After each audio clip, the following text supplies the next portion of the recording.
Right. ఒకసారి గఫూర్ గారు ఈ బోర్డుకి ఒక స్పెషాలిటీ ఆయన పెట్టాడు. అంటే బేసిక్గా వ్యాపారం చేసుకుంటాడు కదా సార్, కండిషన్స్ ఇవన్నీ బాగా 50-60 ఏళ్ళుగా చేస్తున్నాడు కదా. ఏం రాసుకున్నాడంటే అమెరికా ప్రత్యేక ప్రతినిధిగా ఉంటుందట, ఆయన చైర్మన్గా ఉంటాడు. అంటే నాకు తెలిసి జీవితకాలం చైర్మన్. ఇప్పుడు అసీం మునీర్ పాకిస్తాన్లో చేసుకున్నాడు చూడండి, సచ్చేదాకా ఆడే అక్కడ మొత్తం పాకిస్తాన్కి సర్వాధికారి. జడ్జీలని అతనే నియమిస్తాడు, ప్రెసిడెంట్ని, అలాగే ప్రైమ్ మినిస్టర్ మార్చడం, అండ్ చచ్చేదాకా ఫీల్డ్ మార్షల్, చచ్చేదాకా ఆ కుటుంబానికి ఆ దేశం ఊడిగం చేయాలి పాకిస్తాన్లో ఉన్న.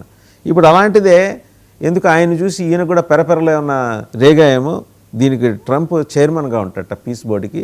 నేను ప్రత్యేకమైన ఫెసిలిటీ ఇంకోటి, బోర్డ్ ఆఫ్ పీస్ లక్ష్యాన్ని నెరవేర్చడానికి అవసరమైన లేదా సముచితమైన విధంగా అనుబంధ సంస్థలను సృష్టించడానికి, సవరించడానికి లేదా రద్దు చేయడానికి చైర్మన్కి ప్రత్యేక అధికారం ఉంటుంది. నాకు తెలిసి ఇవాళ హిట్లర్ బతికుంటే ఆశ్చర్యపోయేవాడేమో, ముక్కు నేలేసుకొని ఈ నన్ను మించిపోయాడే అని. ఏమంటారు? కాదు సార్, ఆయన ఎవరు సార్? గాజా మీద ఆయనకి ఏం పెత్తనం ఉంది? ఎవరు ఆయన? గాజా అనేటువంటిది పాలస్తీనాలో భాగము. పాలస్తీనా అనేది మాకు స్వతంత్రం కావాలని వారు పోరాడుతున్నారు. ఆ సందర్భంగా ఐక్యరాజ్య సమితిలో అత్యంత మెజార్టీతో పాలస్తీనాను అంటే ఇజ్రాయెల్ పాలస్తీనా 2 దేశాలు ఏర్పాటు చేస్తే యుద్ధం ఉండదు అనేటువంటి ఆలోచన ప్రపంచం అంతా చేస్తూ ఉంది. నువ్వు చేస్తే ఐక్యరాజ్య సమితి సహకారంతో ఆ 2 దేశాల మధ్య సయోధ్య కుదర్చడానికి, వాళ్ళకి తగాదా లేకుండా చేయడానికి, పాలస్తీనా పరిపాలనకు సంబంధించిన ఆర్గనైజేషన్ చూడడానికి నువ్వు సహాయం చేయొచ్చు. ఎవరైనా ప్రపంచంలో ఎవరైనా చేయొచ్చు. ఇప్పుడు నువ్వు పోయి నేను పీస్ ప్లాన్ నేను చేస్తాను, నేను చైర్మన్, నువ్వు ఎవరన్నా ఎక్కడ? కాబట్టి ఇవేం నిలబడవు సార్. ఇవి ప్యూర్లీ టెంపరీ, అతని అహంకారంతో చేస్తున్నటువంటి విన్యాసాలు ఇవి. ఎందుకంటే గాజాలో పోరాడుతున్నారు, పోరాటం జరుగుతుంది, త్యాగాలు చేస్తున్నారు. ఇజ్రాయెల్ కూడా వాళ్ళకు కొన్ని సమస్యలు ఉన్నాయి. ఇటువంటి దీంట్లో ఇప్పుడు పాకిస్తాన్ ఎక్కడిది? పక్క దేశమా? పొరుగు దేశమా? ఏమన్నా ఇప్పుడు టర్కీనో లేదా లెబనానో లేదా ఇంకోటో సౌదీ అరేబియా అంటే ఒకవేళ పొరుగు దేశాలు అనుకోవచ్చు. పాకిస్తాన్ ఎక్కడండి? అంటే ఉద్దేశపూర్వకంగా ఓ రకంగా ఏంటంటే తను ఏం చెప్తే అది వినే వాళ్ళని తీసుకొని పోయి పెట్టుకొని తను ఒక ప్లాన్ ప్రకటించడం. అసలు ఈయనకి ఏం సంబంధము? ఈయన అమెరికాలో ఏ రాష్ట్రంలో అయినా ఒకవేళ ప్లాన్ చేయొచ్చు, కానీ లేదా న్యూయార్క్, వాషింగ్టన్ ఎట్లా డెవలప్ చూసుకోవచ్చు, కానీ గాజాను డెవలప్ చేయడానికి ఈయన ఓడని. కాబట్టి ఇవన్నీ నిలబడవు సార్. పక్కన ఒక మేజర్ ఫ్యాక్ట్ ఉంది, ఈరాన్ యొక్క సపోర్ట్తో యెమెన్లో హూతీలు ఉన్నారు, గాజాలో ఈ హమాస్ ఉన్నది, ఆ పక్కన ఉన్నటువంటి ఇతర ప్రాంతాల్లో ఇతర ఆర్గనైజేషన్స్ ఉన్నాయి. వీళ్ళందరూ యాక్సెప్ట్ చేయాలా? ఇవి జరగని పని ఇది. కాబట్టి ఇదంతా ఏమంటే పిచ్చోడు చేసే పనులు ఇవి. ఈ అమెరికాకు అధికారం లేదు. కనీసం ఐక్యరాజ్య సమితి చేస్తే నైతికంగా ఒక అధికారం ఉండేది. ఐక్యరాజ్య సమితి ప్రపంచ దేశాలన్నీ కలిసి ఏర్పాటు చేసుకున్నాయి. అది లేకుండా ట్రంప్ ప్లాన్ ఎట్లా సక్సెస్ అవుతుంది సార్? నాకు ఆశ్చర్యం ఇది. కాబట్టి అది సక్సెస్ అయ్యే ప్లాన్ కాదు. అది కొంతమంది కలిసి పంచుకోవడానికి లేదా కొంతమంది వ్యాపారం కోసం చేసుకునేటువంటిది. ఇది రాబోయే కాలంలో వాళ్ళకే ఎదురు తిరుగుతుంది ప్లాన్. మీరు ఒక ప్రస్తావన చేశారు గఫూర్ గారు, హమాస్ ఉంది, హెజ్బుల్లాస్ ఉన్నారు, హౌతీస్ ఉన్నారు. ఇది చాలా కీలకమైంది. వీడు కడతాడు పైన బ్రహ్మాండమైన ఆకాశర్మాలు కడతాడు. వాడు పందికొక్కుల మాదిరి హమాస్ వాళ్ళు బొరియలు చేసుకొని లోపలికి వెళ్ళి సొరంగాల్లో ఇల్లు కూడా కట్టేసుకుంటారు వాళ్ళు. సో వాడికి లోకల్ స్టాండ్ ఉంది, వీళ్ళకి లేదు. వీడు బయట నుంచి వచ్చి మేస్త్రీలను తీసుకెళ్ళి కట్టించుకోవాలి. వాడు లోకల్గా ఆల్రెడీ ఈ సొరంగాలు గుంతలు తవ్వి అక్కడ నివసించడం అలవాటైన వాళ్ళు ఈ హమాస్ బ్యాచ్. వాళ్ళని ఎట్టా ఎదుర్కొంటాడు? అంటే ట్రంప్ తనొక్కడే ప్రమాదంలో పట్టడం కాకుండా ఇంకో 30 దేశాలను ప్రమాదంలో పడేస్తున్నాడు. హమాస్ అనేది చచ్చిపోలేదు, అది అలాగే ఉంది. వాళ్ళు రక్త బీజులు, ఒకరిని చంపితే వాడి రక్తం నుంచి ఇంకో 100 మంది పడతారు అక్కడ హమాస్ వాళ్ళు. వాళ్ళంత తేలిగ్గా హ్యాండిల్ చేయలేరు. నువ్వెంత కింగ్ తురుముఖానమైనా తోపు అయినా సరే వాళ్ళని హ్యాండిల్ చేయడం అనేది ఇజ్రాయెల్కే సాధ్యం కాల.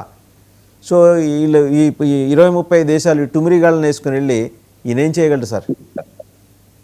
అదే ఇప్పుడు సార్ అక్కడ ప్రజలతో మాట్లాడి శాంతి కావాలి, అక్కడ ఈ ఘర్షణలు నివారించాలి. 2 దేశాలు సపరేట్ గా ఉంటే మంచిదనేది ఐక్యరాజ్యంతో అత్యధిక దేశాలు అంగీకరించాయి. ట్రంప్ పెద్దన్నగా ఏమంటే ఆ రెండింటిని సమన్వయం చేసి, అయ్యా మీరు తగాదా లేకుండా ఇదిగో మీ సరిహద్దు ఇది, మీ సరిహద్దు ఇది అనే పద్ధతి లేదని చేస్తే శాంతి కుదురుతుంది. అక్కడ పాలస్తీనాలో హమాస్ వస్తుందా లేదా ఈ అల్ఫతా ఆర్గనైజేషన్ వస్తుందా, అది వాళ్ళు ఇంటర్నల్ అది ఇష్యూ. అది అట్లా కాకుండా మీరు కొట్లాడుతుంటే నేను వచ్చి పెత్తనం చేస్తానంటే ఎవడొప్పుకుంటారా? అందరు కలిసి ఇతని సంగతి చూస్తారు. కాబట్టి అది అయ్యే ప్లాన్ కాదు. అది ఏమంటే సౌదీ అరేబియాని బెదిరించుకొని లేదా సౌదీ అరేబియాతో ఉన్నటువంటి వ్యాపార ఒప్పందాల కోసమో టర్కీతో ఉండే వ్యాపార ఒప్పందాల కోసమో సర్దుబాటు చేసుకోవడానికి వాళ్ళు అంగీకరించు, కానీ ప్రజలు అంగీకరించరు. పక్కనుండే పొరుగు దేశాల్లో ఉండే ఆర్గనైజేషన్స్ ఒప్పుకోవు. ఇరాన్ అసలు అంగీకరించదు. చైనా పాత్ర, రష్యా పాత్ర లేకుండా ఈరోజు ప్రపంచంలో శాంతిని సాధిస్తా అంటే అదే పిచ్చోన్ కళ అవుతుంది తప్ప అది ఆచరణలో సాధ్యం కాదు. కాబట్టి బోర్డ్ ఆఫ్ పీస్ కాదు ఇది, ఈ బోర్డు పటాపంచలు అయిపోతుంది. వేచి చూడడం తప్ప మనం చేయగలిగేది ఇప్పటికిప్పుడేం లేదు. కానీ పీస్ కావాలి. ఆ పీస్ కోసం సిన్సియర్ ఎఫర్ట్స్ కావాలి. అది ట్రంప్ చేయలేడండి.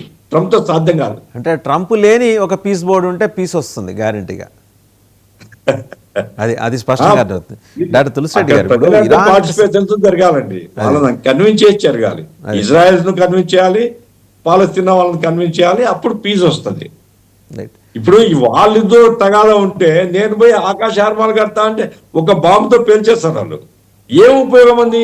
భద్రత లేనటువంటి పీస్ ఎట్లా వస్తుంది సార్? వాళ్ళ స్ట్రాటజీ వేరు సార్. వాళ్ళు బాంబులు కాదు, ఈ బొరియలతో వెళ్ళిపోతారు లోపలికి.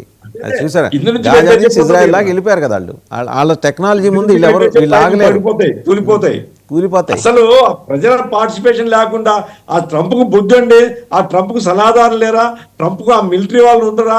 వాళ్ళు ఏం అసలు బుద్ధిగా అన్నం తింటున్నారా? ఏమిటి ఈ రకమైన చెత్త పనులు చేయడం ద్వారా ఏం నేర్చుకుంటుంది అమెరికా? ఈ రకంగా పెత్తనాలు. ఇప్పుడు ఇరాన్ మీద దాడి చేస్తా అంటాడు, సాయంకాలం కాదు అంటాడు. అసలు దాడి చేయాల్సిన అవసరం ఏంటి? ఇరాన్ ను టేబుల్ మీద కూర్చోబెట్టుకుని పీచ్ చేసుకో, లేదా పాలస్తీనా ఇజ్రాయెల్ పీచ్ చేయి. నువ్వు ఉక్రెయిన్ యుద్ధము, రష్యా యుద్ధము కూర్చొని మాట్లాడితే మాట్లాడు. అట్లా కాకుండా ఈ వ్యక్తిగత ధోరణి, వ్యక్తిగత అహంకారం, వ్యక్తిగత ఆధిపత్యం, మరి ఆ సైన్యం ఎట్లా భరుస్తుంది? ఒక దేశం యొక్క అధ్యక్షుని ఎత్తుకొని పోవడానికి సైన్యం ఎట్లా ఒప్పుకున్నది? న్యాయ వ్యవస్థ ఎట్లా ఒప్పుకున్నది? అర్థం కాని సమస్యలు. ఈ రకమైనటువంటి దురహంకారము అంతిమంగా అమెరికా పతనాన్ని దారితీస్తుందని అనుకుంటున్నాను. సార్, న్యాయ వ్యవస్థ ఎట్లా ఒప్పుకుందండి? జడ్జిలనే బెదిరిస్తున్నాడు కదా ఆయన. నీ సంగతి చూస్తానని అంటున్నాడు కదా. ఇప్పుడు వాళ్ళకున్న ఒక డ్రాబ్యాక్ ఏంటంటే పొలిటికల్ అపాయింట్మెంట్స్ అక్కడ జడ్జెస్ అందరూ కూడా మనలాగా కొలీజియం కాదు. సో వాళ్ళకి అది అమెరికాకున్న డ్రాబ్యాక్. బట్ స్టిల్ ఏంటంటే ఈ మాత్రం అన్న ఉందంటే డెమోక్రాట్స్ నియమించిన జడ్జీలు ఒక 5-6 ఉన్నారు. దానివల్ల ఇతను ఆగుతున్నాడు. లేకపోతే ఇప్పటికి అసలు కోర్టును కూడా రద్దు చేస్తున్నాను అంటాడు గ్యారంటీగా అనే రకమే. అండ్ ఇంకోటి, డాక్టర్ తులసిరెడ్డి గారు ఇరాన్ గురించిన ప్రస్తావన చేశారు గఫూర్ గారు. మనం ఒకటి గమనిస్తే ఒక ట్వీట్ చేశాడు ఆయన. సోషల్ మీడియా ట్రూత్ మీడియా అని ఉంది ఆయనకి. దాంట్లో ఎక్స్ ప్లాట్ఫామ్ మీద చేశాడు. ఏమని? Help is on the way MIGA అన్నాడు. MIGA, make Iran great again. వీళ్ళు పాపం పిచ్చోళ్ళు నమ్మి అక్కడ ఆందోళనకారులు, నిరసనకారులు మరింత రెచ్చిపోయారు. గవర్నమెంట్ కూడా రెచ్చిపోయింది. గవర్నమెంట్ చెప్పిన అఫీషియల్ లెక్కలు 5,000 చనిపోయిన వాళ్ళు 12,000 పైన ఉన్నారు. హెల్ప్ లేదు, ట్రంప్ లేడు. తీరా వెనక్కి తిరిగి చూస్తే వాళ్ళు అన్యాయంగా బలైపోయారు. అండ్ ఇరాన్ వ్యవస్థలను నాశనం చేశాడు. ఏ మాట కామాట సార్. ఇరాన్లో ఫండమెంటలిస్టిక్ రూల్ ఉన్న వాళ్ళు ఎప్పుడు మనతో అన్రూలీగా బిహేవ్ చేయలేదు. భారతదేశంతో ఫ్రెండ్లీగానే ఉన్నారు. ఐతుల్లా ఖొమైనీకి ముందు ఉన్నారు, ఐతుల్లా ఖమేనీతోనూ ఉన్నారు, అంతకుముందు షాతోనూ ఉన్నారు, మనతోనే ఉన్నారు. Most advanced country. ఈ రోజుకి రష్యాకి రోజుకి 5,000 నుంచి 10,000 డ్రోన్లు తయారు చేసి ఇరాన్ పంపిస్తోంది. ఇరాన్ గొప్పతనం టెక్నాలజికల్గా కానీ వాళ్ళ మెడికల్ కాలేజీలు కానీ మనకన్నా 200-300 ఏళ్ళు ముందర ఉన్నారు వాళ్ళు. అలాంటి ఒక గొప్ప కంట్రీని ఛిద్రం చేసే వ్యవస్థ చేతిలో పెట్టుకొని ఖమేనీ అనే భూతాన్ని, ఆ ఖొమైనీని ఆ భూతాన్ని తయారు చేసింది అమెరికానే. ఆ రోజు కూడా ఆ రోజు కమ్యూనిస్టులను బెతకనిచ్చుంటే ఇంత పరిస్థితి వచ్చేది కాదు. అట్లీస్ట్ ఎక్కడో ఒక చోట వాళ్ళు నిరోధించగలిగి ఉండేవాళ్ళు. కమ్యూనిస్టులని చంపేయించారు. ఏది? వీళ్ళ ప్రయోజనాల కోసం, వాళ్ళ ప్రయోజనాల కోసం ఖమేనీని లేపారు. ఇప్పుడు ఆ ఖమేనీ కొరకరాని కొయ్యి అయిపోయాడు. ఒసామా బిన్ లాడన్ని, ఇలాంటి అల్ జవహర్ని తయారు చేసింది వీళ్ళే. తర్వాత నెత్తికి తెచ్చుకుంది వీళ్ళే. ఈరోజు ఇరాన్లో జరిగిన విధ్వంసం అండి, నేననేది మనం ఏమన్నా ఫిజికల్ అసెట్స్ విధ్వంసం అయితే కట్టుకుంటామండి. 12,000 మంది ప్రాణాలు ఎవరు వెండి అవి? మీరు చెప్పినట్లు మన నాగరికతలు, ఇరాను, ఇరాకు, భారతదేశము, ఈ నాగరికతలు అతి పురాతన నాగరికతలు. ఈజిప్ట్, ఇవన్నీ ఈవెన్ టైగ్రిస్, యూఫ్రటీస్ నదీ తీరాల్లో వచ్చేసి నాగరికత, ఇరాక్ ఆల్సో ప్రాచీనమైన నాగరికత. మనకు మొదటి నుండి కూడా వచ్చేసి ఆ దేశాలతో మనము సత్సంబంధాలు ఉన్నాయి. ఎప్పుడు వచ్చేసి మన విషయంలో వాళ్ళు అంతంతో సపోర్ట్ ఇచ్చారు కానీ ఎప్పుడు వ్యతిరేకంగా లేరు, మనం వాళ్ళ విషయంలో. కాబట్టి అటువంటి మహోన్నతమైన నాగరికత కలిగి దేశాలను వచ్చేసే విధంగా సర్వనాశనం చేయడం అనేది అంతర్గతంగా తగాదాలు పెట్టి కృతంలో వచ్చేసి ఒక పిచ్చోడు, మనం పిచ్చోని చేతిలో రాయనే దానికే మనం పెద్ద పదం వాడతాం. ఇక్కడ పిచ్చోని చేతిలో అణుబాంబు అయినట్టు అయిపోయింది వచ్చేసి. ఇది మెయిన్ సమస్యల్లా అతను పిచ్చోంతో కాదు, అతని చేతిలో ఉన్న అణుబాంబులే అది సమస్య అయిపోతుంది. వీళ్ళు వచ్చేసి మరి అది అమెరికాలో కూడా మీరు చెప్పినట్టు స్టార్ట్ అయింది, కానీ ఏదో ఒక తీవ్ర స్థాయికి రావాలి వచ్చేసి. లేకుంటే ఒక అధ్యక్షుడు ఎన్నుకున్నది మాత్రాన అతను ఇష్టం వచ్చినట్టు చేస్తానంటే అంత పెద్ద డెమోక్రటిక్ కంట్రీ, ప్రపంచంలోని చెప్పుకుండే కంట్రీలో ఇంత ఒక నియంత కంటే ఎక్కువగా చేస్తా ఉంటే కంట్రోల్ అమెరికా సమాజం కూడా దీన్ని కంట్రోల్ చేయాల్సినటువంటి స్థాయి వచ్చిందేమో అనిపిస్తుంది. అది కూడా వన్ సైడ్, ఒక సైడ్ అది కూడా వస్తుంది అనుకుంటాను. కానీ ఏదేమైనా బాధ ఇరాన్ లో వచ్చేసి మనము ఒక మనిషి చచ్చిపోతేనే దానికి వచ్చేసి మనము ఎంతో బాధపడతాం. అలాంటిది కొన్ని వేల మంది వచ్చేసేసి అనవసరంగా దానికి ఏం సమయం సందర్భం లేకుండా ఈ ఎగదోయి కొట్టే ధరలు పెరిగినాయి నిజమే. దానికి మళ్ళా కంట్రోల్ చేసడానికి కోసం ఈ పక్క అమెరికా రెచ్చగొట్టబట్టే ఆ మీటకు వచ్చేసి జరగడం జరిగింది. కాబట్టి బాధాకరమే ఇరాన్ లో వచ్చేసి అమెరికా జోక్యం వచ్చేసి. సరే, కనీసం వచ్చేసి కొంతవరకు ఏదో వాళ్ళు కొంచెం తగ్గారు, వీళ్ళు ఈయన కొంచెం తగ్గి కొంచెం సబ్సిడీ కావడం మంచిదే. తగ్గటం కాదు సార్, ఎక్కడ సమస్య పెరిగిందో అక్కడి నుంచి తప్పుకుంటున్నాడు, తప్పుకొని వేరే వైపు గురి పెడుతున్నాడు. ఇప్పుడు క్యూబా మీద పెట్టాడు, అది అయిపోయిందా? ఇరాన్ అయిపోయిందా? వెనిజులా అయిపోయింది, తర్వాత ఇరాన్, ఇప్పుడు క్యూబా మీద పెట్టాడు. మధ్యలో మన మారిషస్ దీవుల మీద పెట్టాడు. ఆ దీవుల్ని యూకే వాళ్ళకి వెనక్కి ఇచ్చేయటాన్ని హర్షించిన వ్యక్తే ఈయన ఒక 5-6 నెలల క్రితం, లాస్ట్ ఇయర్. ఈరోజు వచ్చి దాన్ని నేను కబ్జా పెడతానంటాడు. ఆ దీవిని కబ్జా, ఎందుకంటే నాకు అది స్థావరం, అక్కడ ఏదో ఉంది అంటే వీళ్ళకి కావాల్సినవేవో ఉన్నాయి, గ్రీన్లాండ్లో ఉన్నట్టే ఇక్కడ కూడా ఉన్నాయి. ఈ తెంపరదనం అంటే రేపు పొద్దున ఎక్కడ దాకా వస్తాడు సార్? మనము ఎక్కడో చోట నిరోధించకపోతే, అంటే ప్రపంచ సమాజం నిరోధించకపోతే భారతదేశం కూడా వస్తుంది. నాకు పాడేరు వాతావరణం బాగా నచ్చింది, ఆ పార్టీని నేను ఎలక్ట్ చేసుకుంటాను అంటాడు అనే అవకాశం ఉంది కదా తులసిరెడ్డి గారు? డెఫినెట్ గా ఉంది. ఇప్పుడు మనము పల్లెల్లో చూస్తాం కదా, ఒక ఇతనికి వచ్చేసి ఒక అమ్మాయి మీద కన్ను పడితే, అమ్మాయి బాగా అందంగా ఉంది, కనుబడింది అంటే ఆ స్థాయిలో కొన్ని చోట్ల జరుగుతూ ఉంటాయి. ఇప్పుడు తగ్గిపోయినా అనుకోండి, ఇంతకుముందు మన పల్లెల్లో కూడా ఆ విధంగా జరిగేటి కొన్ని. ఆ టైప్ అయిపోయినాడు వచ్చేసి. నాకు ఇక్కడ ఆ టైప్ కాదు కానీ ముసలోడు అయిపోయినాడు కంటే, అంటే ముసలోడు కంటే కదా అది కూడా చేసిండేవాడేమో. నాకు పలానా దేశంలో పలానా అమ్మాయి నాకు బాగా నచ్చింది సార్. ఎప్స్టీన్ ఫైల్స్ స్కాండల్ ఉంది కదా, ఎప్స్టీన్ ఫైల్స్ కదా. ఇప్పుడు ముసలోడు అదే గతంలో, ఇప్పుడు ముసలోడు అయినా కాబట్టి లేదు కానీ, లేదంటే అది కూడా చేసిండేవాడు. కానీ ఇప్పుడు వచ్చేసి వ్యాపారి, ఆ దేశంలో ఏ దేశం రియల్ ఎస్టేట్ వ్యాపారం గాలి చేస్తా అంటాడు, ఇంకో చోట వచ్చేసి మైనింగ్ చేస్తా అంటాడు. కాబట్టి ఎంత వ్యాపార బుద్ధి. ఆ వ్యాపార బుద్ధి మనము మహాత్మా గాంధీ ఏమి చెప్పింది, కామర్స్ విత్ ఎథిక్స్ అన్నాడు మహాత్మా గాంధీ. సప్తమహా పథకాల్లో కామర్స్ విత్ ఎథిక్స్ లేనట్టు ఒక మహాపాతకం అని. కానీ ఈయన ఖచ్చితంగా దాని కిందికి వస్తాడు, commerce without ethics. Commerce ethics తో చేస్తే మంచిదే, వితౌట్ ఎథిక్స్. కాబట్టి చాలా డేంజరస్ ప్రపంచానికి. ఎంత తొందరగా అతను ఈ భూమి మీద నుండి గతించిపోతే అందరికీ మేరేమనిపిస్తుంది. భగవంతుడు అదే విధంగా పరిష్కారం. అమెరికన్స్ అంతా మనము ఆయన అమెరికాను రిప్రజెంట్ చేస్తాను అనుకోవడంలే. ఆయన వచ్చేసి ఇవన్నీ అమెరికా ప్రజల యొక్క కొద్దిమంది ఉండొచ్చు కానీ, అమెరికా గ్రేట్ అనే యాంగిల్లో కొందరు ఉండొచ్చు కానీ, మెజారిటీ అమెరికన్స్ కూడా దీని మానవత్వం ఉండేవాడు ఎవరు అంగీకరిస్తాడు వచ్చేసి. కొంత మెంటల్ గా ఉండేవాడు, మామూలుగా ఇంగిత జ్ఞానం ఉండేవాడు, మానవత్వం ఉండేవాడు. ఇటు అమెరికా పౌరుడైనా అంగోరైనా ఎవరు సహించలేరు.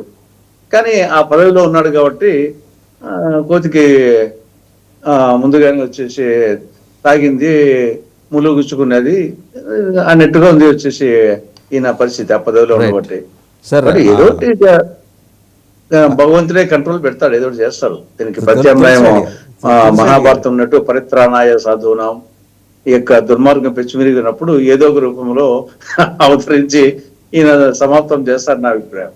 తులసిరెడ్డి గారు, అయితే యూరోపియన్ ప్రెసిడెంట్ ఆవిడ మాట్లాడారు మొన్న, మార్సులా వాన్ డెర్ లైన్. ఆవిడ ఏమన్నారంటే, మదర్ ఆఫ్ ఆల్ డీల్స్ భారతదేశం.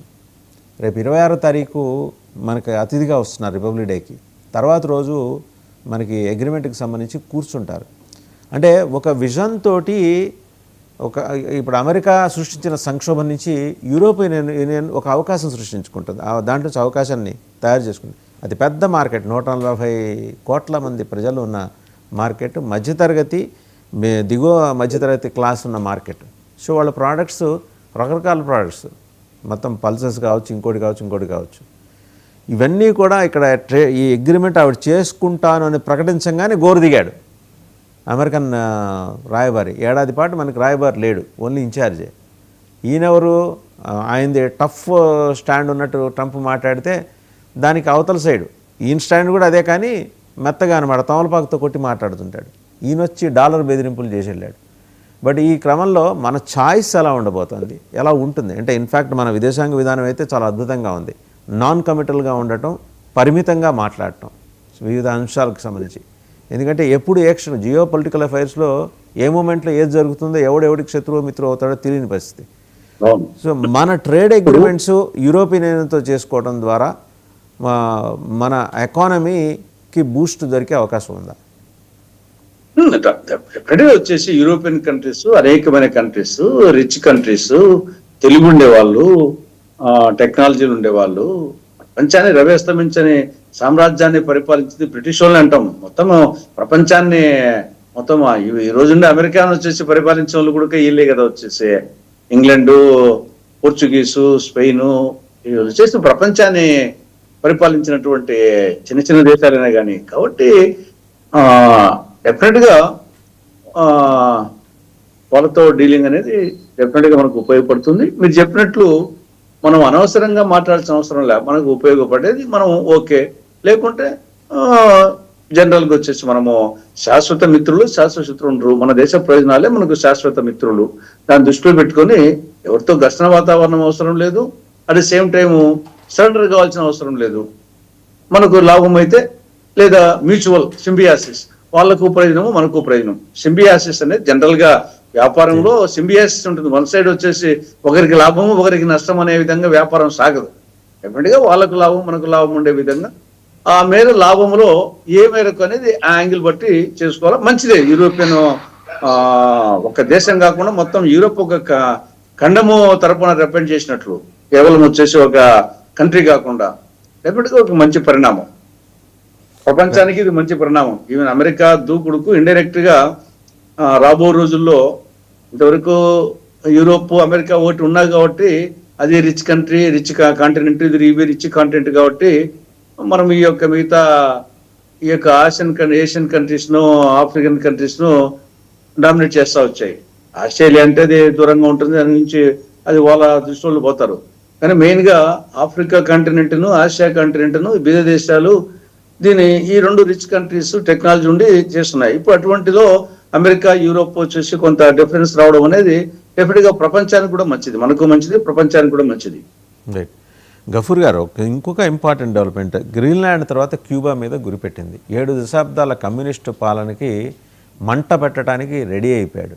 ఈయన హెంచ్మెన్ ఎలాగో ఉన్నాడు, మార్కో రూబియో, తీసుకెళ్ళి అక్కడ ఆయన ప్రతిష్టాపన మహోత్సవం ఏదైనా చేస్తాడా?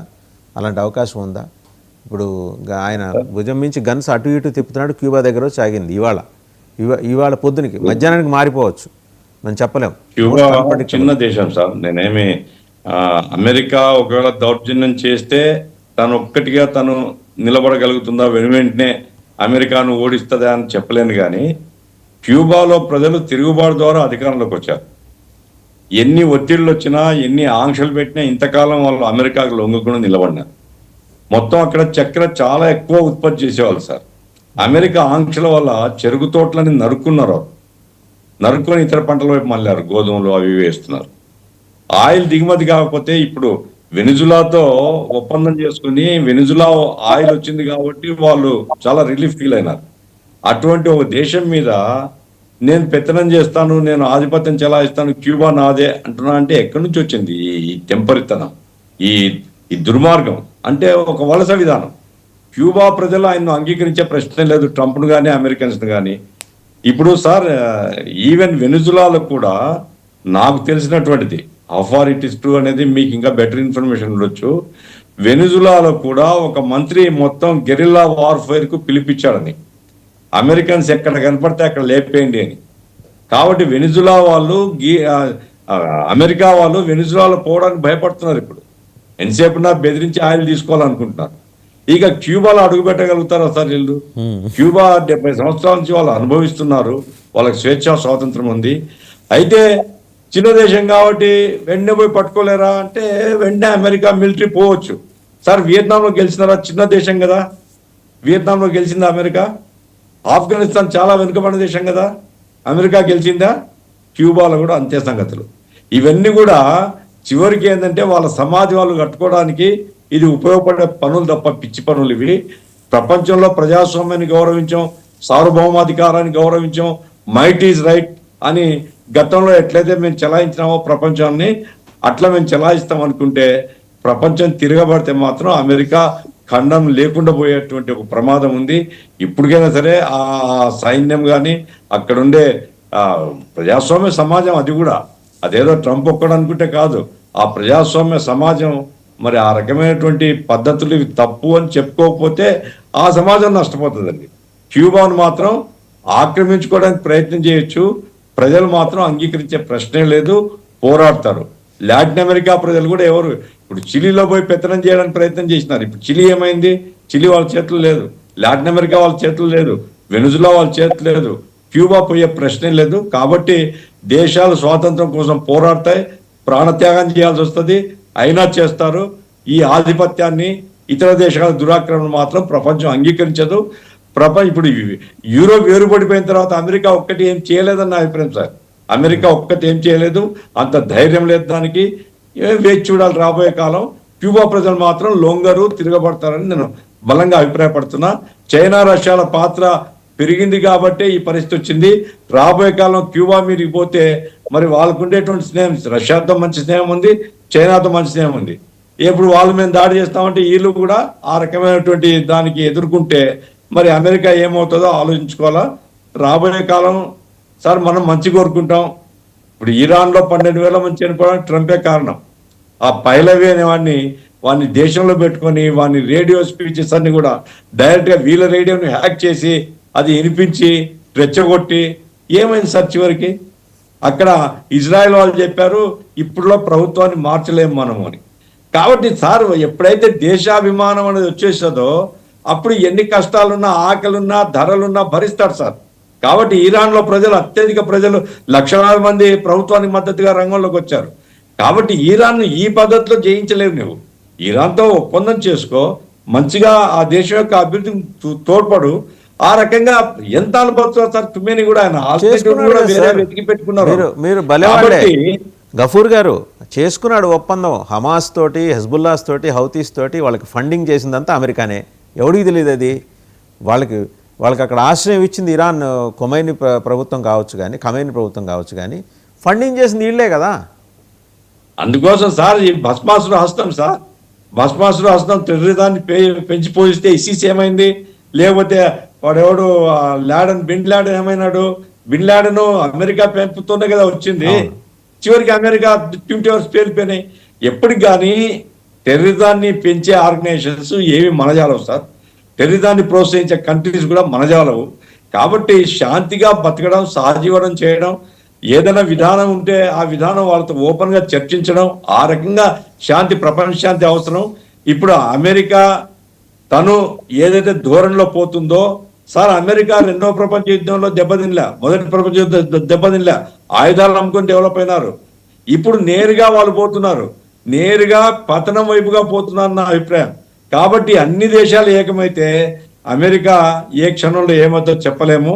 అటువంటి దుస్థితి అమెరికాకు రాకూడదని నేను కోరుకుంటున్నాను. ఇప్పటికైనా తెంపతనం మానుకొని క్యూబా అసలు వాళ్ళ సెనెట్లో సార్ క్యూబా మీద ఆంక్షలు తొలగించాలని తీర్మానం చేసినారు. అందుకోసం క్యూబాతో సంబంధాలు పెంచుకో, వెనిజులాతో సంబంధం పెంచుకో. మనమేమి వాళ్ళ మధ్య వ్యాపార ఒప్పందం చేస్తే మనకేముంది, వాళ్ళు చేసుకోవచ్చు. బెదిరించి నేను నీ మొత్తం వనరులన్నీ నావి అంటే ఒక దేశం యొక్క వనరు ఆ దేశాన్ని. ఇప్పుడు సౌదీ అరేబియా పోయి మొత్తం ఆయిల్ నాది అంటే మరి ఎందుకు ఊరుకుంటారు? తిరగబడతారు. కాబట్టి ప్రపంచ శాంతి కావాలని బుర్ర ఏదైనా ఎక్కడో బుర్రలో ఆ ట్రంప్కుంటే శాంతి ఉంటే నా వ్యాపారం, అతను అల్లుడు కూడా బతకాలనుకుంటే శాంతి ఉండాల. కాబట్టి అతను అతని అల్లుడి కోసమే కాదు, ప్రపంచ శాంతి కోసం నిలబడితే ప్రపంచానికి మంచిది, లేదంటే ట్రంప్తో పాటు అమెరికా మునుగుతుందని మాత్రం నేను అనుకుంటున్నాను. Right sir, thank you Ghafoor garu and thank you very much doctor Tulasi Reddy garu, ఇద్దరికి కూడా ధన్యవాదాలు.